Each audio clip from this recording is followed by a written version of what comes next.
Hello everyone, स्वागत है सभी का हमारे यूट्यूब चैनल में। आज के दिन में समांतर श्रेणी के एक ऐसे प्रश्न की बात करेंगे जो यूपी बोर्ड एग्जाम 2026 के लिए मोस्ट इंपॉर्टेंट है, क्योंकि दोस्तों यह प्रश्न यूपी बोर्ड एग्जाम 2024 और 2025 में कुल 6 अंकों में पूछा गया है। और जो है इस प्रश्न के इस बार के भी बोर्ड एग्जाम में 100% पूछे जाने के चांसेस हैं। तो बिना किसी लाग रिपीट के अब हम इस प्रश्न को बहुत ही आसान तरीके से कैसे हल कर सकते हैं, आइए हम जानते हैं। जैसे कि हमारा प्रश्न दिया है, यदि किसी समांतर श्रेणी के प्रथम 8 पदों का योगफल 64 और इसके प्रथम 17 पदों का योगफल 289 है, तो श्रेणी का प्रथम पद का मतलब दोस्तों होता है ए का मान, ठीक है। और जो है सारवंतर का मतलब होता है डी का मान, क्योंकि हम लोग जो है समांतर श्रेणी में सारवंतर को डिफरेंस कहते हैं, कॉमन डिफरेंस कहते हैं, जिसे हम लोग डी से क्या करते हैं, दर्शाते हैं। प्रथम पद का मतलब होता है फर्स्ट टर्म, और जो फर्स्ट टर्म को समांतर श्रेणी में ए से दर्शाया जाता है। तो ये प्रश्न बहुत ज्यादा कठिन नहीं है, बहुत ज्यादा आसान है, ठीक है। पहले तो यहां देखिए, समांतर श्रेणी के चूंकि ये जो है आपका जो है सवाल योगफल से संबंधित है, तो फिर जो है आप सभी जानते होंगे कि समांतर श्रेणी के योगफल का सूत्र Sn बराबर क्या होता है। Sn बराबर होता है n/2 और कोष्टक में 2a प्लस और n-1 इंटू डी। ये आपके समांतर श्रेणी के योगफल का सूत्र होता है। अब जो है इसी सूत्र का प्रयोग करके हम लोग जो है इस प्रश्न को हल करेंगे, ठीक है। अब यहां पे देखिए क्या दिया है प्रश्न में, 8 पदों का योगफल। 8 पदों का योगफल का मतलब यह है कि S8 का मान दे दिया है, मतलब ये जो है S8 का मान दे दिया है। ये 8 पदों का योगफल का मतलब है पदों की संख्या, हमारा जो n का मान है वो जो 8 है, और जो 8 पदों का योगफल n का मान 8 हो गया।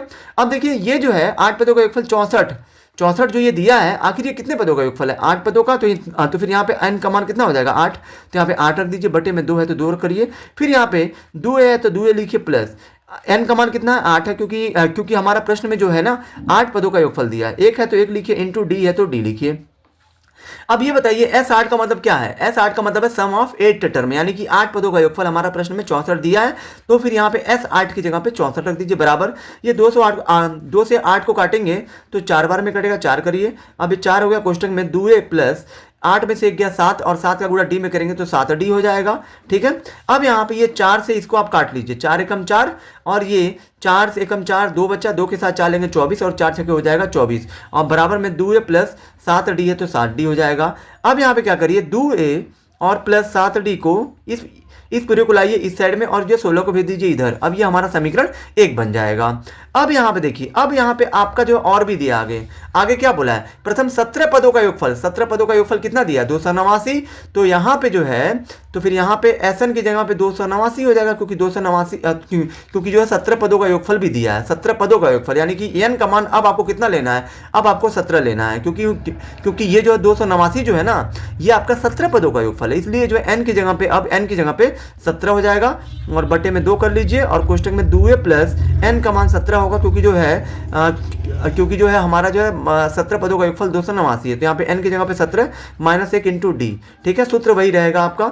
अब ये 17 से 289 कितनी बार में कटेगा, 17 बार में, तो यहाँ पे 17 हो गया, बराबर में यहाँ पे क्या बचा, यहाँ पे जो 1/2 बचा, क्योंकि यहाँ पे 17 कम 17 से ये 289 घटा 17 बार में, तो फिर यहाँ पे 1/2 बचा, तो 1/2 ये आपका 2a है तो 2a लिखिए, प्लस 17 में से 1 गया कितना आएगा 16 डी हो जाएगा, ठीक है। 17 में से गया 16 और डी है तो डी। अब यहाँ देखिए 17 हो गया, ये 1/2, 2 और जो है 16 में क्या कॉमन है, तो फिर आपका 2 कॉमन है, तो अंदर क्या बचेगा, a प्लस 2 से 16 भाग दीजिए 8 बार में, और यहाँ पे 8d आ जाएगा। ये 2 से 2 कट जाएगा, तो फिर यहाँ पे आपका क्या बच रहा है, a प्लस 8d बच रहा है, ठीक है। और ये 17 को पूरा भेज दीजिए इस साइड में, तो ये आपका हो जाएगा समीकरण 2। अब आपको क्या करना है, अब आपको समीकरण 1 और जो है 2 को हल करके a या d का मान प्राप्त करना है। यानी कि a का मान ज्ञात करेंगे तो प्रथम पद मिलेगा, d का मान यानी कि मतलब कॉमन डिफरेंस अगर आप पाते हैं तो फिर आपको सारवंतर मिल जाएगा। तो फिर हम यहाँ पे क्या करते हैं, हम यहाँ पे समीकरण यहाँ पे 1 में से, तो दोस्तों समीकरण 1 और जो है 2 को हल करने से पहले आप सभी ने 2 चरों में रैखिक समीकरण पढ़ा होगा। 2 चरों में रैखिक समीकरण में एक दोस्तों विधि होती है, दो चरों वाले रैखिक समीकरण को हल करने की एक जो विधि होती है। विधियां तो हमारी 3 होती है, प्रतिस्थापन होती है, विलोपन होती है और जो वज्र होती है। लेकिन जो है इन सब क्वेश्चनों को हल करने के लिए जब यहाँ पे समीकरण 1 और जो है 2 बन जाता है, तो इस कंडीशन में हम जो विलोपन विधि का प्रयोग करते हैं, विलोपन विधि के द्वारा ही हम लोग जो प्रश्नों को हल करते हैं। तो फिर यहाँ पे देखिए विलोपन विधि से हल करने के लिए आपको तो पहले ये देखना है कि समीकरण 1 और 2 में क्या किसी एक चर का गुणांक बराबर है या नहीं है। यहाँ पे जो a के साथ कितना है 2 है, यहाँ पे जो a के साथ कुछ नहीं है तो 1 है, तो यहाँ पे देखिए बराबर है, ये नहीं है। 7 d के साथ कितना है 7 है, यहाँ पे d के साथ कितना 8 है, ये भी दोनों बराबर है, नहीं है। तो आपको जो है दोनों में किसी एक चर का गुणांक बराबर करना होगा। तो मैं यहाँ पे क्या कर रहा हूँ, मैं यहाँ पे समीकरण 2 में, ये जो समीकरण 2 में 2 से गुणा कर दे रहा हूँ। जब मैं 2 से गुणा करूंगा तो ये जो 1 से 2a बन जाएगा, और जो है 2 यहाँ पे ये है, तो फिर यहाँ पे a का गुणांक बराबर दोनों में हो जाएगा।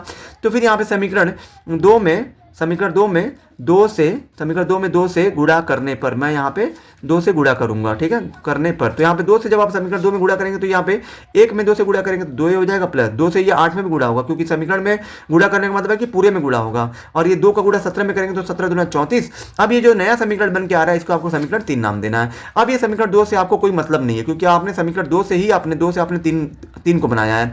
अब आप समीकरण 1 और 3 में देखेंगे कि क्या किसी एक चर का गुणांक बराबर हुआ या नहीं हुआ। तो यहाँ पे देखिए आप जो देख सकते हैं कि यहाँ पे भी 1 के साथ 2 है, यहाँ पे भी 1 के साथ 2 है। तो फिर यहाँ पे हम समीकरण 3 में से 1 को घटा देंगे। क्यों घटाएंगे, क्योंकि हमारा समीकरण 3 क्या है बड़ा है, और ये समीकरण 1 क्या है छोटा है। तो फिर यहाँ पे हम जो है लिख देंगे समीकरण 3 माइनस समीकरण क्या कर देंगे 1 कर देंगे, ठीक है। यानी कि 3 में से 1 को घटाएंगे। तो 3 को पहले आप यहाँ पे लिखिए, तो यहाँ पे 3 आपका दिया है 2a प्लस 16d बराबर 34, और यहाँ पे समीकरण आपका 1 दिया है, क्या दिया है 2a प्लस 7d बराबर कितना दिया है 16 दिया है, ठीक है।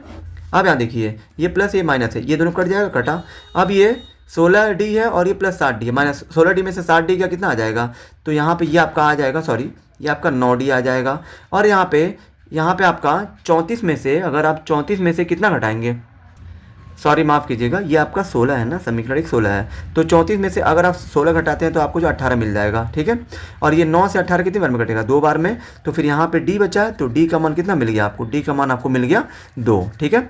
d का मान आपको जो है 2 मिल चुका है। अब आपको किसका मान ज्ञात करना है, अब आपको ज्ञात करना है a का मान, क्योंकि जो है हमारा प्रश्न में प्रथम पद भी पूछा है और जो सार्वंतर का मान पूछा है। तो मान लीजिए सार्वंतर d का तो मान आ ही गया 2।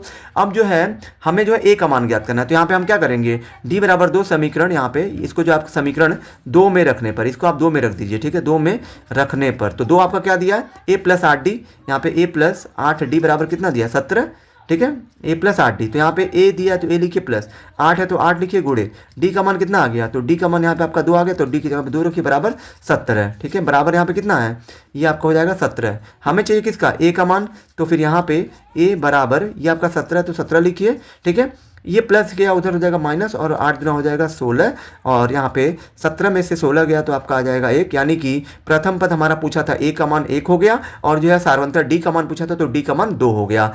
तो फिर यहाँ पे इस तरह से हमारा प्रथम पद भी मिल गया, और जो है सार्वंतर d का मान भी मिल गया। आई होप कि आप सभी को ये वीडियो बहुत ही ज़्यादा पसंद आई होगी। अगर आप हमारे चैनल पर नए हैं तो हमारे चैनल को लाइक, सब्सक्राइब और शेयर जरूर करें, जिससे आने वाली वीडियो की नोटिफिकेशन आपको मिलती रहे।